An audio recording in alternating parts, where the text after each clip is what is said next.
আলহামদুলিল্লাহ, আমি রবিন ভাই থেকে 200 পিস বাচ্চা নিছি আজকে, ব্রয়লার বাচ্চা। আলহামদুলিল্লাহ, অনেক বাচ্চা দেখতেছি, অনেক ভালো, অনেক ভালো মনের বাচ্চা। আমি আসলে আগেও নিয়েছিলাম রবিন ভাই থেকে, সোনালি বাচ্চা নিয়েছিলাম, ভালো হয়েছে। তো এবারও রবিন ভাই থেকে ব্রয়লার বাচ্চা নিছি 200 পিস। আলহামদুলিল্লাহ, বাচ্চা সুস্থ দেখতেছি। দেখেন,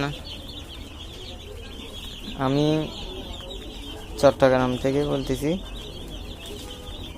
রবিন ভাইয়ের মোবাইলে প্রথমে ভিডিও দেখছিলাম আমি, ভাইয়াকে ভালো লাগছিল, তো আমি 300 পিস সোনালী মুরগির বাচ্চা নিয়েছিলাম।